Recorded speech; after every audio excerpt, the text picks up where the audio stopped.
Bienvenidos, buenas tardes. Hoy en Zona Desconocida vamos a tener un nuevo capítulo con informes, investigaciones, en este caso asociados a dos temas.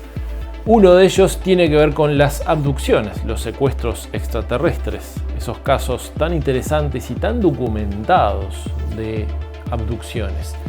Y también vamos a estar repasando las profecías de Baba Vanga, esta gran profeta que realmente ha tenido unos aciertos sorprendentes. Bienvenidos a Zona Desconocida.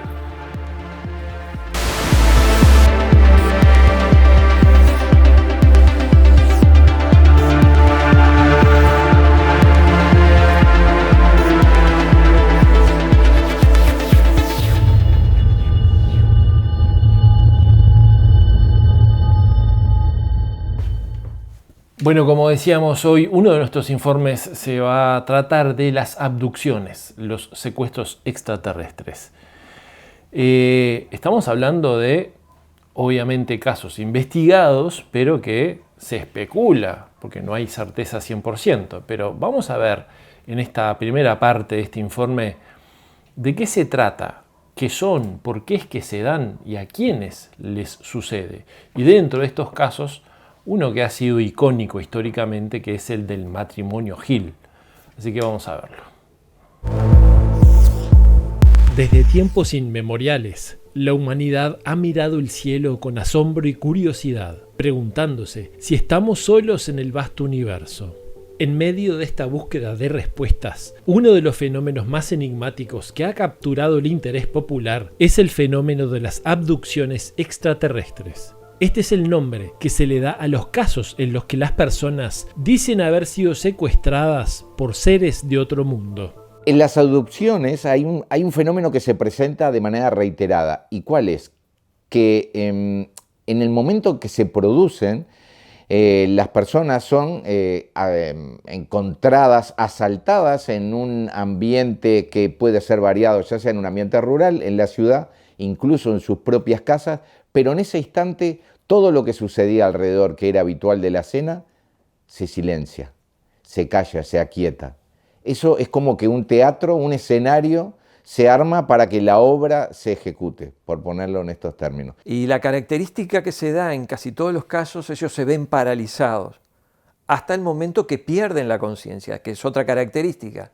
La mayoría de ellos pierden la memoria de los hechos. Y en las características de los estudios que se han investigado es que se utiliza la técnica de las regresiones hipnóticas y es donde allí se extrae la información que muchas veces es coincidente, ¿no? Por ejemplo, la tipología de seres que intervienen en esta abducción. Una vez que el testigo o los testigos, porque las abducciones no han sido solo individuales, sino que hay casos de más de una persona a la vez, una vez que el testigo o los testigos ven, eso generalmente es un objeto que se va acercando o que está allí y que es evidentemente llamativo. Casi siempre las abducciones son de noche. Y cuando digo llamativo me refiero a por su forma, la manera en que se desplaza, los ruidos que hace, que a veces en ocasiones tienen también un sonido que los distingue como un zumbido también. Hay muchas maneras en que el fenómeno se presenta y se desarrolla, pero la persona se siente como paralizada, quieta, no puede reaccionar y aparecen las figuras. Las figuras, al igual que en el avistamiento de los seres que se han ido denunciando a lo largo de los años, también son variadas. No hay una sola tipología a la cual se le puede decir, bueno, esta tipología es la que abduce o la que está asociada a las abducciones. Es muy amplio y es muy variado. Las narrativas de abducciones extraterrestres no son un fenómeno reciente, de hecho se remontan a siglos atrás. Relatos de encuentros con seres de otro mundo aparecen en antiguos textos religiosos, mitos y leyendas. Sin embargo, el concepto moderno de abducciones extraterrestres emergió en la segunda mitad del siglo XX, con el auge de la cultura ovni y las historias que comenzaron a difundirse a través de los medios de comunicación. En la década del 50, la historia moderna de los ovnis parecía haber alcanzado su máximo. Los ovnis ya no eran solo aquellas luces difuminadas que se limitaban a surcar nuestra atmósfera, ni tampoco los elusivos extraterrestres de los primeros aterrizajes. Por el contrario, nos encontrábamos en la avanzada fase de los contactados, en los que Joseph Allen Hynek denominó encuentros cercanos del tercer tipo. En 1973, dos trabajadores se fueron al río Pascagoula, en Mississippi, a pescar. Caía la tarde y ellos querían estar un rato tranquilos. Habían salido de trabajar, 42 años uno, 19 años el otro, se sentaron ahí en la orilla, sacaron las cañas, tiraron, y mientras estaban ahí esperando, ven una luz azul que empieza a acercarse, un destello. Pero lo que más obviamente le llamó la atención es que esa luz se fue bajando y se posó cerca de donde ellos estaban. Pero no se posó. Lo correcto es decir que se mantuvo cerca del agua a una distancia de ellos sin tocarla, una luz, un objeto que ahí ya distinguían que era un objeto ovalado con una cúpula que emitía una luz azul, y no se pudieron mover.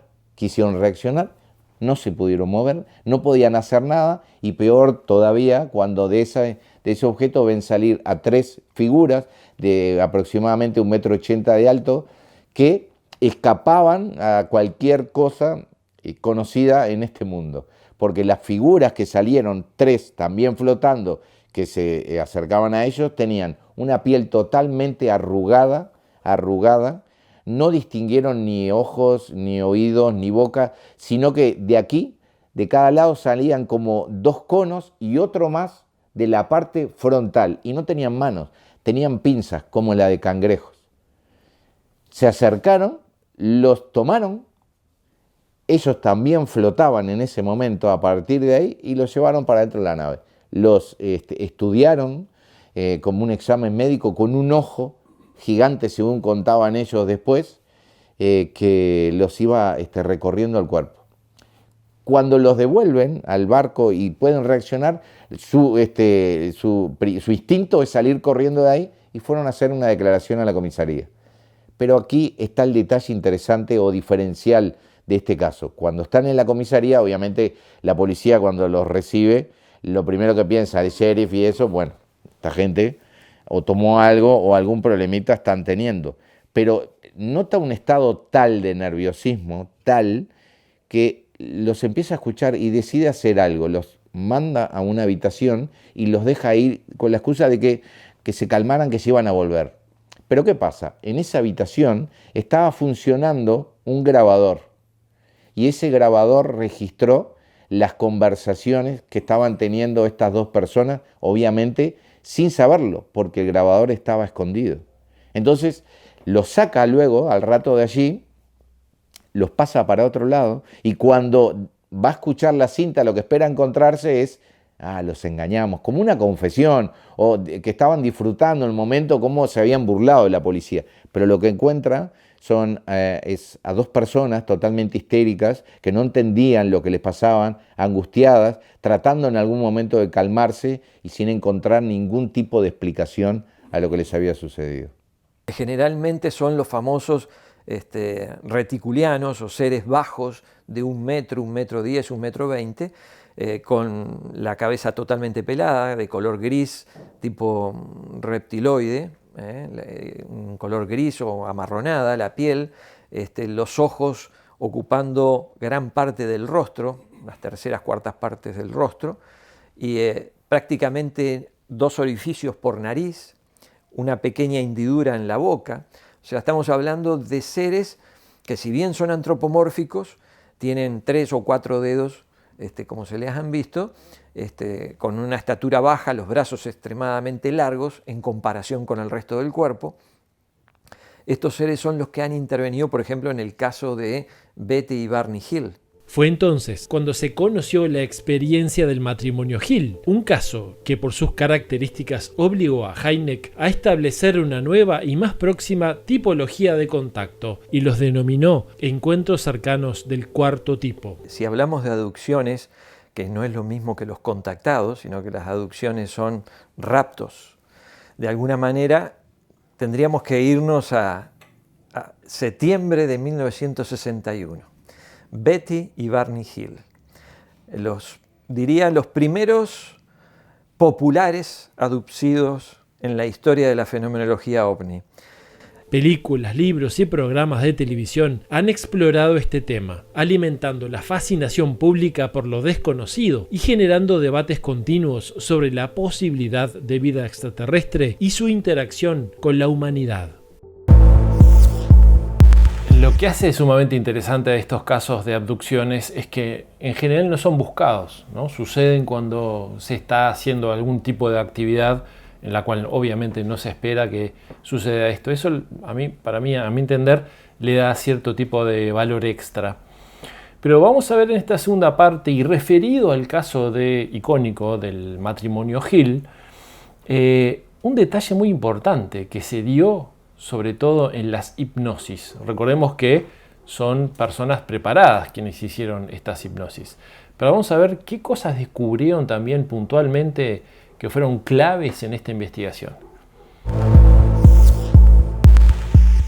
En la tranquila noche del 19 de septiembre de 1961, el matrimonio compuesto por Betty y Barney Hill emprendió un viaje que cambiaría sus vidas para siempre. Entonces ese caso marcó, yo creo, que el inicio de todo lo que es la parte de abducciones, por lo pronto lo más conocido, lo más contundente, ¿no? Yo tengo personalmente varios casos que aprecio mucho dentro de la investigación del fenómeno de abducciones, y ese es el primero. Este viaje por la autopista 3 en New Hampshire se convirtió en uno de los casos de abducciones extraterrestres más famosos y enigmáticos de la historia, pero también el más documentado. Este matrimonio interracial en Estados Unidos vive una experiencia increíble en una noche donde en plena carretera ellos observan unas luces sobre la carretera, deciden descender pensando que puede ser un accidente o que puede haber algún tema, y paran el auto y ven que hay movimientos totalmente que no son lógicos, y ve movimiento de personas medias bajitas que se le acercan al auto. Betty, una trabajadora social, y Barney, un empleado postal, regresaban a su hogar en Portsmouth después de unas vacaciones en Canadá. En algún momento de la noche, mientras conducían a través de la oscura y desolada carretera, algo inusual atrajo su atención: una extraña luz en el cielo. Intrigados y un tanto nerviosos, los Hill siguieron observando la luz, que parecía moverse de manera errática. Gradualmente la luz se acercó, revelando una nave en forma de disco. A medida que la nave se aproximaba, el miedo se apoderó de ellos, y Barney, armado con binoculares, intentó discernir detalles. Lo que ocurrió a continuación se convirtió en una experiencia angustiosa. Los Hill recordaron haber sentido una vibración en el automóvil antes de encontrarse a sí mismos en un lugar diferente de la carretera, sin saber cómo habían llegado allí. Sus recuerdos eran borrosos, llenos de fragmentos incomprensibles. Los días que siguieron estuvieron marcados por pesadillas compartidas. Los Hill recordaron haber sido escoltados fuera de su automóvil por seres humanoides con ojos grandes y negros. Betty y Barney, a través de sesiones de hipnosis, describieron procedimientos médicos realizados por estos seres. Dentro del caso de Betty y Barney Hill se da la particularidad de que son analizados o estudiados de una manera académica por un psiquiatra unos años después, no es enseguida. El evento de ellos es en el 61 y en el 64, si mal no recuerdo, es que son sometidos a una hipnosis, porque ellos ya venían con un derrotero hablando de este asunto, pero no eran como muy tomados en serio, hasta que John Fuller, así lo cuenta en el libro El viaje interrumpido, se someten a una hipnosis regresiva por un médico psiquiatra, Benjamin Simon, en el cual a través de la cual empiezan a aflorar datos de la experiencia que ellos conscientemente no recordaban. La falta de memoria de esa experiencia es provocada por el propio subconsciente, por la propia mente de la persona, que genera bloqueos porque son experiencias traumáticas. Entonces no quiere decir de que los extraterrestres o los que intervengan en estas abducciones tengan una intención, porque no se ha demostrado, por lo pronto, fehacientemente. Solo puntualmente hay un caso en Brasil que se asocia con una aducción muy dramática, donde la persona fallece y queda con marcas sumamente como de mutilación, como en las mutilaciones de ganado en las cuales se han visto, pero no se ha podido corroborar o comprobar de que realmente haya intervenido una inteligencia de origen extraterrestre, como las que tantas han participado. La hipnosis regresiva es una práctica que es discutida, no es aceptada como algo, como una herramienta infalible para acceder a recuerdos reales de un evento verídico tal cual como sucedió y que lo relata el individuo en la sesión, no necesariamente. ¿Por qué? Porque si la persona que lo hace deja deslizar algo, puede plantar un recuerdo en esa persona que está siendo hipnotizada, que lo va a incorporar a su relato o a un recuerdo o a un escenario y lo va a contar como que efectivamente eso sucedió. Y ni es que hablemos cuando quien hace esa hipnosis lleva sugiriéndole cosas a la persona hacia la construcción de algo que en definitiva muchas veces le interesa que se cuente, por decir así. Pero es una práctica que es, como tantas, útil, porque si la persona, como en el caso de Benjamin Simon, la hizo de una manera súper profesional, primero por la experiencia que él tenía, por los antecedentes utilizando esta hipnosis, es algo que es por lo menos como para tener en cuenta porque puede aportar muchos datos. En el caso, por ejemplo, de Betty Barney Hill, cuando la señora le hacen recordar a través de hipnosis, porque el esposo se duerme en el auto, pero ella es llevada dentro de la nave, y entonces le muestran dentro de la nave, la participan en una cantidad de experiencias dentro de la nave, y le muestran hasta un monitor donde ve una serie de constelaciones que luego, a través de astrofísicos y astrónomos, pueden corroborar de que es la constelación de Zeta Reticuli, famosa. Y de ahí es por eso se les habla de los bajitos, los reticulianos. Pero en ningún momento hay situaciones de violencia, más allá de que hay otros casos puntuales donde los abducidos son llevados a mantener relaciones sexuales dentro de la nave, ¿no?, donde lo llevan. O sea que de alguna manera son forzados a una situación que de repente no es deseada. En ocasiones se presenta de que las denuncias o las personas que afirman haber tenido un tipo de encuentro se encuentran en una situación luego que no pueden demostrarlo fehacientemente, tampoco es algo que se les repite y lo vivido, que lo relatan como real, les deja una huella que los marca. Por ejemplo, tenemos en Argentina hace poco un caso de una señora, Irma Rick, que contó que escuchó un zumbido en las afueras de la casa, abre la puerta, sale, la ciega una luz y la familia la deja de ver, no la encuentra. Está perdida, se hacen las denuncias y aparece al otro día a kilómetros de su casa, sentada en un terreno lejísimos, que además un terreno que por su propia condición física y las características del terreno le hubiera sido imposible transitar con riesgo de lastimarse seriamente, ¿no? Pero sin embargo allí estaba la señora, la llevaron a un hospital y durante bastante periodo no podía ni siquiera hablar, y eso es uno de esos casos en los cuales está ahí, que también se vio asediada por la prensa, que sucede, que le agrega otro aspecto que no siempre favorece a que todavía el caso se conozca más o que incluso la persona se cierre totalmente y no quiera ni siquiera contar nada más. Cuando en ocasiones también, no sé en pero en ocasiones los eventos se sigan repitiendo con la misma persona. Estas descripciones detalladas generaron una mezcla de escepticismo y fascinación. El caso Hill se convirtió en un fenómeno mediático, atrayendo la atención de investigadores de ovnis y escépticos por igual, aunque algunos argumentaron que las experiencias de los Hill eran el resultado de estrés o sugestión. Otros encontraron elementos en sus relatos que desafiaban explicaciones convencionales.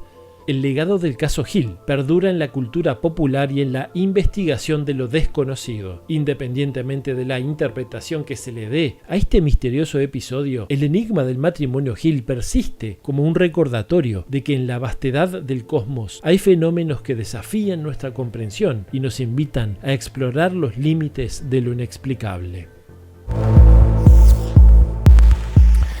Queremos invitarlos a seguirnos a través de las redes. Tienen Zona Desconocida en Facebook, Zona Desconocida en YouTube, Zona Desconocida ZD al final en Instagram, o si no a través de mis redes personales. En Instagram me encuentran como @HenryHelenser, Henry con I latina en mi caso. Vamos a ver, vieron que además de los informes nosotros en Zona Desconocida tenemos algunos informes cortos, a veces algunas noticias virales o noticias cortas. En este caso, algún ranking también. Nosotros en este caso vamos a estar mostrando una teoría que anda ahí en la vuelta de que la luna podría ser artificial, pero en este caso lo curioso es que no viene del lado especulativo, místico o esotérico, viene desde la propia ciencia. Así que vamos a ver 5 señales de que la luna sería artificial. A principios de 1970, los científicos Alexander Sherbakov y Mikhail Vasin lanzaron un informe detallado señalando que nuestro satélite natural no sería tan natural y que su origen se debería a la intervención de alguna raza avanzada. Esta revolucionaria línea de pensamiento se suma a unos cuantos indicios que ya otros especialistas han señalado. Por eso, hoy vamos a describir 5 señales de que la Luna podría ser artificial. Una señal fue cuando la tripulación del Apolo 12 dejó caer de manera intencional el módulo lunar sobre la superficie del astro, el 14 de noviembre de 1969. Los sismógrafos colocados en el satélite registraron un sonido que numerosos expertos describieron como el de un gong o una campana que estuvo resonando durante 8 minutos, situación que no concuerda con la supuesta composición del satélite. Un año más tarde, el Apolo 13 tuvo que cancelar su misión por problemas técnicos y arrojó sobre la Luna el cohete desechable Saturno. Este hecho provocó que la superficie lunar resonara durante 3 horas. Sobre este hecho se pronunció Ken Johnson, supervisor de las misiones Apolo de la NASA, y aseguró: la Luna no solo sonó como una campana, sino que todo el astro se tambaleó de forma tan precisa que daba la sensación que había unos gigantescos amortiguadores hidráulicos en su interior. Por otro lado, según el profesor Stan Yukowicz, un meteorito tendría que penetrar la Luna a una profundidad igual a 4 o 5 veces su propio diámetro, cosa que no sucede a juzgar por la profundidad de los cráteres. Esto quiere decir que si un bólido de 10 kilómetros de diámetro colisionara con el satélite terrestre, tendría que ingresar entre 40 y 50 kilómetros en la superficie lunar. Sin embargo, solo penetran la 20ª parte de eso, lo que para muchos significa que tendría una composición metálica que frena los impactos. A esto se suma la gran cantidad de anomalías propias de nuestra Luna. Por ejemplo, el perfecto tamaño para que tape exactamente el Sol durante los eclipses, hecho que para varios estudiosos es casi improbable que se dé en la naturaleza. Otra de las anomalías es la extraña ausencia de rotación, lo que provoca que siempre se vea la misma cara. Además, la curiosa órbita inversa en relación a los demás satélites del sistema solar. Por último, y no menos importante, es la antigüedad de las rocas. Las rocas lunares fueron datadas en 4.500 millones de años, mientras que las de la Tierra en 3.500 millones de años. Esto es demasiado curioso, ya que la principal teoría dice que la Luna surgió de la Tierra. En 1973, la respetada revista científica de astronomía de la Universidad de Harvard fue más allá y afirmó que cierta roca encontrada en la Luna databa de 5.3 mil millones de años, lo que hace imposible que haya sido parte de nuestro planeta. Entonces, si no es parte de la Tierra, ¿cómo llegó ahí? O lo más inquietante, ¿quién la puso ahí?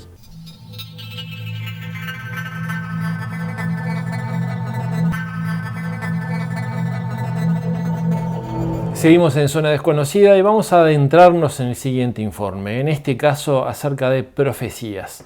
De tanto en tanto nosotros tocamos algún profeta o algún tipo de legado profético de algunas culturas inclusive. En este caso vamos a estar hablando acerca de Baba Vanga, una señora búlgara que en la década del 90 se empezó a ser conocida justamente por transmitir cierto tipo de profecías, muchas de ellas ya cumplidas. Vamos a verlo. Vangelia Pandeva Dimitrova pasó una gran parte de su vida en las montañas de Kossuth, Bulgaria. Quedó ciega en su juventud después de sobrevivir a un tornado que la arrojó a unos 400 metros con los ojos llenos de arena y polvo.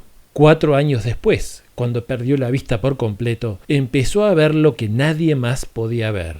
Entonces predijo la muerte de su hermano y su vida tomó otro camino. Baba Vanga, el nombre con la que se hizo conocida, decía que podía hablar con criaturas invisibles que le daban información y que eran la base de su habilidad. La vida de cada persona que se paraba frente a ella era como una película desde su nacimiento hasta el día de su muerte. Predijo con precisión el inicio y fin de la Segunda Guerra Mundial, el hundimiento del submarino ruso Kursk y hasta el atentado de las Torres Gemelas. Se hizo famosa en el mundo entero y hasta se convirtió en una autoridad en lo paranormal. Se dice que colaboró en investigaciones con el gobierno de su país. En el año 1989 fue que predijo la caída de las Torres Gemelas, diciendo: «Horror, horror, los hermanos gemelos americanos se caerán matados a picotazos por aves de hierro. Los lobos aullarán de los arbustos y correrán ríos de sangre inocente». Los edificios destruidos por aviones, es decir, las aves de hierro, los llamaban gemelos. El arbusto es bush en inglés, por lo que la profecía fue correcta inclusive en lo que se refería al período de mandato del presidente norteamericano George Bush. En septiembre de 1994 lanzó su aviso premonitorio. Las tropas rusas realizarán una agresión contra Chechenia, pero no van a lograr nada. En diciembre de ese año empezó la guerra entre Chechenia, que perdió Rusia. Entre otras premoniciones sorprendentes, avisó cuándo iba a quebrarse la Unión Soviética, el desastre nuclear de Chernóbil, la fecha de la muerte de Stalin y hasta la fecha exacta de su propia muerte, el 11 de agosto de 1996, a los 85 años de edad. Antes de morir, dijo que existía una heredera de su don, una niña de unos 10 años que vivía en el sur de Francia, aunque aún no se sabe nada de ella. Baba Vanga fue considerada para muchos una profeta, para otros una espiritista que hablaba con el diablo. Interesante lo que estamos viendo acerca de Baba Vanga, pero ahora vamos a ver una segunda parte porque ella hace una serie de profecías asociadas a años inclusive. Eso le da bastante claridad a ella.